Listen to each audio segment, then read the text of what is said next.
Bismillahirrahmanirrahim. Assalamualaikum warahmatullahi wabarakatuh. Alhamdulillahirabbil alamin wa bihi nasta'inu ala umuri dunya waddin. Wassalatu wassalamu ala asrofil anbiya'i wal mursalin wa ala alihi wa sahbihi wa man tabi'ahum bi ihsanin ila yaumiddin. Rabbi shrah li sadri wa yassir li amri wahlul 'uqdatam min lisani yafqahu qawli, amma ba'du. Puji dan syukur kita panjatkan kehadirat Allah Subhanahu wa taala yang sampai pada detik ini kembali Allah Subhanahu wa taala menghamparkan berbagai macam nikmat dan karunia-Nya kepada kita. Nikmatnya yang begitu banyak, nikmatnya yang tiada terhingga, yang sampai-sampai Allah bilang, andai kata kamu sekalian mencoba untuk menghitung nikmat-nikmat yang Allah berikan, la tuhsuha, maka niscaya kamu tidak akan mampu untuk menghitung semua nikmat yang telah Allah berikan kepada kita semua. Jikalau batang-batang pohon kita jadikan pena dan seluruh lautan dijadikan tintanya, pasti batang-batang pohon itu tidak akan pernah cukup, dan pasti air lautan itu akan mengering, dan masih banyak sekali nikmat-nikmat Allah yang tidak akan sanggup kita hitung dan kita catat, hadirin. Karenanya sebagai seorang muslim, sebagai seorang mukmin, tidak ada daya dan upaya, tidak ada kata yang terbaik yang bisa kita sampaikan atas berbagai macam nikmat dan karunia yang Allah sampaikan kepada kita dengan ucapan Alhamdulillahirabbil alamin.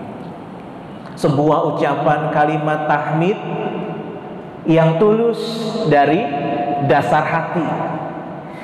Jadi alhamdulillah itu bukan hanya mengucapkan alhamdulillah, alhamdulillah, alhamdulillah, tapi coba kita resapi maknanya. Sebuah kalimat indah, bahkan Rasulullah pernah menyatakan afdol ad-du'a alhamdulillah. Sebaik-baiknya doa, seutama-utamanya doa adalah mengucapkan alhamdulillah. Alhamdulillah itu artinya kita itu benar-benar mensyukuri atas segala karunia yang Allah berikan.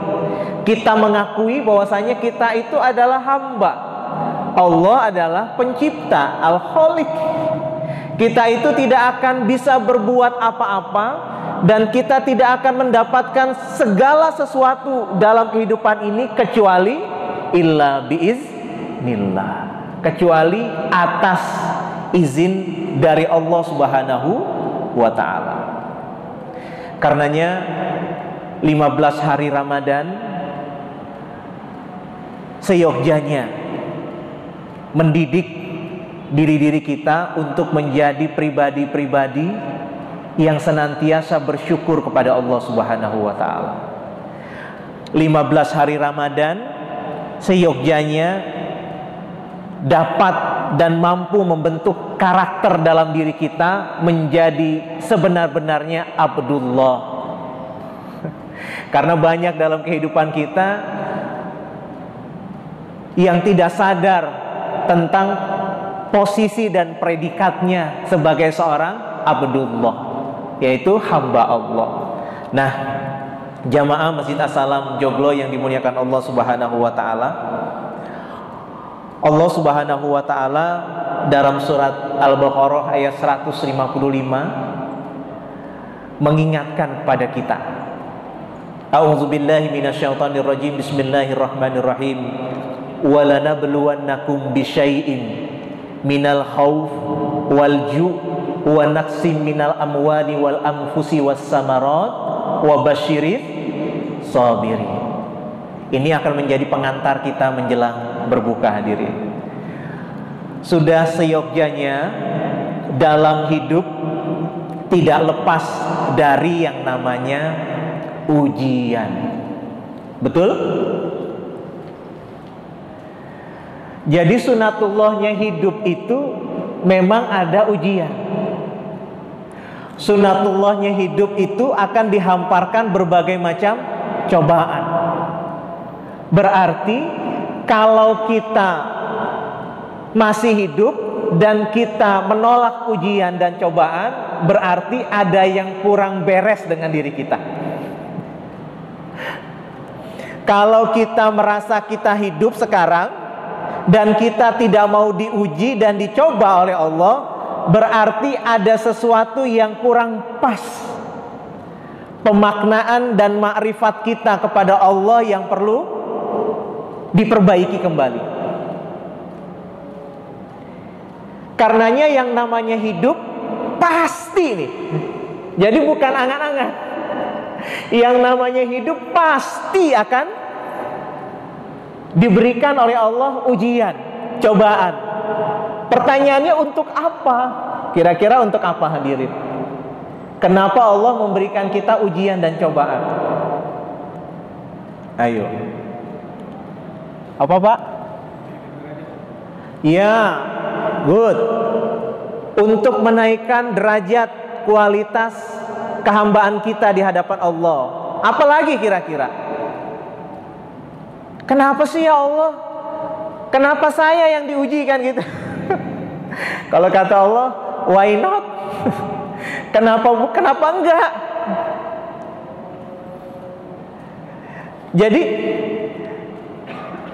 memaknai ujian itu perlu dimaknai dalam konteks yang benar dan tepat. Agar apa? Agar respon kita, agar reaksi kita dalam memandang, melihat setiap ujian demi ujian yang diberikan oleh Allah itu bisa tepat hadirin. Karena salah merespon akan berdampak kurang baik terhadap hasil yang kita terima. Nah, jadi yang pertama adalah dalam surat Al-Baqarah ayat 155 itu Allah mengingatkan kepada kita. Allah menerangkan kepada kita, walanabluwannakum bisyai'in minal khauf wal ju' wa nafsi minal amwal wal anfus was samarat wa basyiris sabirin. Yang artinya dan pasti ini kata Allah. Kalau pasti itu terjadi gitu loh. Hidup harus siap diuji. Kalau hidup nggak siap diuji akan menderita nih.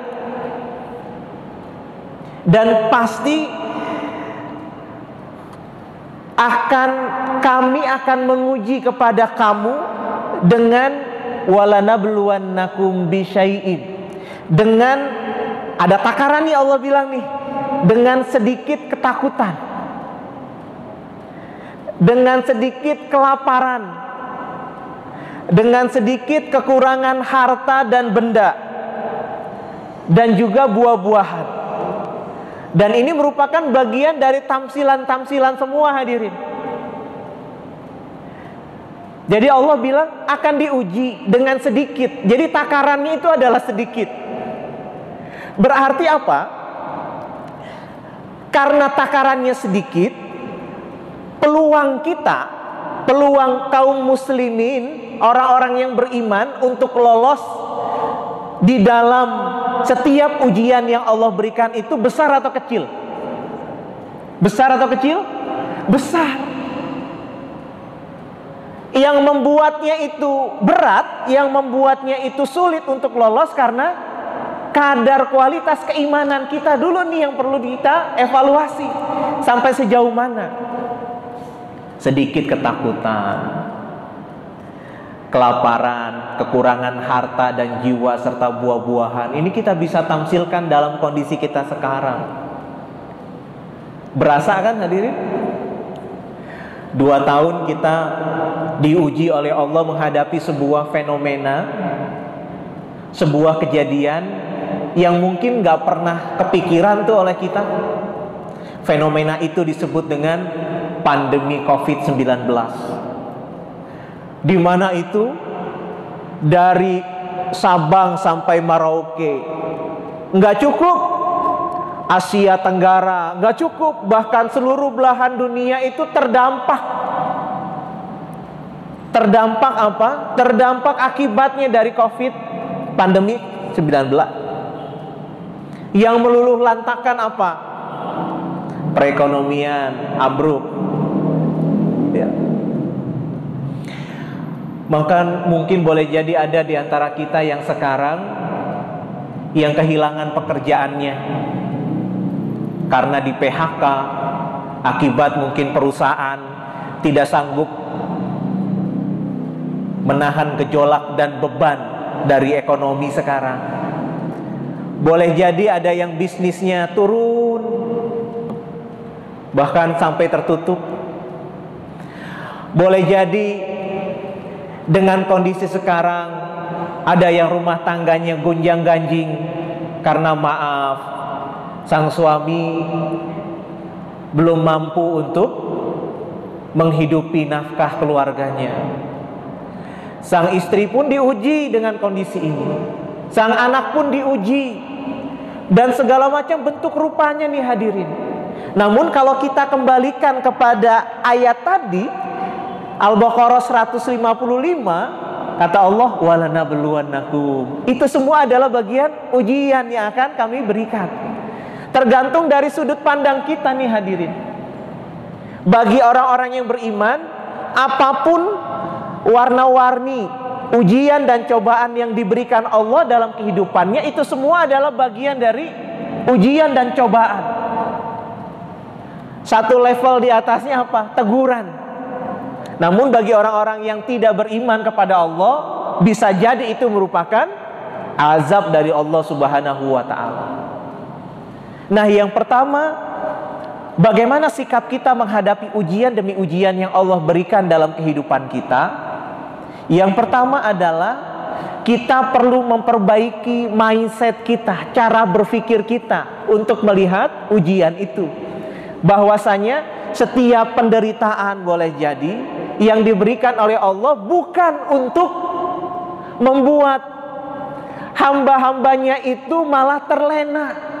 Bukan Allah itu berniat tidak baik kepada kita. Namun boleh jadi ujian yang Allah berikan menjadi sarana untuk meningkatkan derajat kita di sisi Allah Subhanahu wa ta'ala. Karena dalam kehidupan kita, termasuk di kaum muslimin, dalam merespon ujian itu bermacam-macam hadirin. Ada yang bilang kualitas terbaiknya adalah ini adalah bentuk kasih sayang Allah Subhanahu wa ta'ala. Pasti Allah punya maksud, pasti Allah punya tujuan. Dan ini semua sebagai sebuah sarana tarbiyah untuk melatih dan mendidik keimanan kita. Dan kita diminta untuk mencari apa hikmahnya di balik setiap ujian yang Allah berikan kepada kita. Dan hikmahnya itu pasti terbaik tuh. Enggak mungkin Allah ngasih ujian kepada kita, kepada seorang hamba, kecuali itu adalah terbaik. Bahkan teguran Allah pun sebagai sebuah sarana untuk mengangkat kita, untuk mengembalikan kita. Kamu lu salah jalan nih. Allah perlu ingatkan. Karena memang terkadang kita itu akan lebih mudah diingatkan kalau ada teguran tuh hadirin. Yang mendapatkan karunia Allah, bahkan karunia Allah itu pun bukan hanya kesedihan, kebalikannya pun kenikmatan itu pun merupakan ujian dari Allah Subhanahu wa ta'ala. Mau diuji nikmat atau mau diuji sedih? Kalau ada pilihan itu, kira-kira jawabannya mau yang mana? Mau diberikan ujiannya kenikmatan atau kesedihan? Kalau bisa ya nikmat ya Allah. Tapi ingat, terkadang kenikmatan itu membuat orang terlena. Dan banyak hamba-hamba Allah itu yang tidak siap dengan ujian kenikmatan. Apa ujungnya? Ujub, takabur, sombong, ya, lupa untuk sholat, melalaikan untuk sedekah, sebentar lagi nih zakat, lupa. Dia menganggap bahwasanya karunia yang diberikan itu hasil kerja keras dan jerih payahnya sendiri, padahal enggak. Itu semua adalah titipan dari Allah Subhanahu wa taala. Dan begitu banyak hamba-hamba Allah yang diuji dengan kemelaratan, ya, kesusahan, kemiskinan. Malah mereka lolos tuh dari ujian itu dan membuat dia semakin dekat dari Allah Subhanahu wa taala. Namun syaratnya yang namanya ujian itu nggak usah kita undang, hadirin, ya. Yang namanya cobaan itu nggak usah diundang. Ya Allah, kasih dong nih cobaan. Kayaknya udah lama nih nggak dikasih cobaan. Nggak boleh kayak gitu. Khawatir nanti kalau kita minta gitu dikasih sama Allah, malah kitanya yang nggak siap, nggak kuat. Jadi biasa saja, kita nikmati saja setiap proses yang kita lalui dalam kehidupan kita. Warna-warninya kita nikmati saja, hadirin. Jadi yang pertama itu, kita perbaiki kualitas cara berpikir kita tentang ujian. Yang selanjutnya Allah Subhanahu wa taala bilang, "Wabasyiris sabirin." Jadi sikap kita yang kedua apa? Yang pertama, kita perbaiki kualitas cara berpikir kita, termasuk keimanan kita nih. Yang kedua, wabasyiris sabirin. Sikap dan cara terbaik dalam menghadapi ujian demi ujian dalam kehidupan kita adalah sabar. Apa, hadirin? Apa? Kurang keras? Sabar. Dan jangan salah juga mengartikan kesabaran, ya. Terkadang kita itu mengartikan kesabaran itu adalah sebuah sikap yang pasif. Padahal enggak. Sabar itu aktif, hadirin. Sabar itu aktif. Maksudnya ada sebuah riadoh, ada sebuah aktivitas yang kita lakukan untuk apa? Untuk keluar dari ujian-ujian yang diberikan oleh Allah Subhanahu wa taala. Jadi sabar, ujian. Karena nggak sabar pun tetap diuji, bukan? Betul apa betul? Mau protes pun tetap dicoba dan diuji oleh Allah Subhanahu wa taala. Karenanya Allah mengatakan salah satu rumusan sikap terbaik untuk melewati gelombang ujian, yang kedua sabar. Wabasyiris sabirin. Alhamdulillah ya Allah, makasih dengan ujian ini bisa mengingatkan hamba. Selama ini hamba lupa, jarang datang ke masjid, lalai untuk melaksanakan sholat 5 waktu. Kalaupun sholat 5 waktu, kebiasaannya di akhir terus. Padahal kan apapun aktivitas kita, baik di dalam ruangan, di luar ruangan, yang namanya perintah menunaikan sholat ya sama, hadirin, betul? Yang sibuk, yang gak sibuk, yang direktur, yang pegawai, yang kepala negara, yang rakyat, yang namanya menunaikan perintah Allah ya sama. Termasuk dalam perintah untuk melaksanakan sholat. Awalu waktuha, di awal-awal waktu itu adalah yang terbaik. Sabar ya Allah, sabar.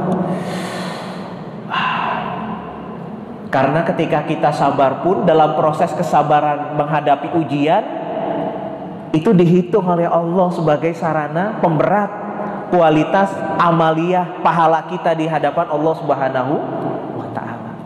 Yang ketiga, allazina iza asobathum musibah qalu inna lillahi wa inna ilaihi raji'un. Ini yang ketiga solusinya. Yang pertama, perbaiki kualitas iman kita, perbaiki kualitas cara sudut pandang kita menilai ujian. Karena salah dalam merespon, salah dalam memandang, bisa salah dalam hasilnya. Yang ketiga, qalu inna lillahi wa inna ilaihi raji'un. Sabar, kemudian kita ucapkan sesungguhnya kepunyaan dari Allah, semuanya berasal dari Allah dan akan kembali kepada Allah. Kita ingat salah satu cerita guru kita tuh, tukang parkir ya. Jadi nggak pernah protes kalau mobil dan motornya keluar, karena semuanya hanya titipan. Sudah maghrib, insya Allah kita berdoa Ramadan kita menjadi Ramadan yang terbaik dan akan menghantarkan kita untuk dibimbing dalam menemukan setiap solusi-solusi dalam menghadapi setiap ujian kita, insya Allah. Subhanakallahumma wa bihamdika asyhadu an la ilaha illa anta astaghfiruka wa atubu ilaik. Assalamualaikum warahmatullahi wabarakatuh.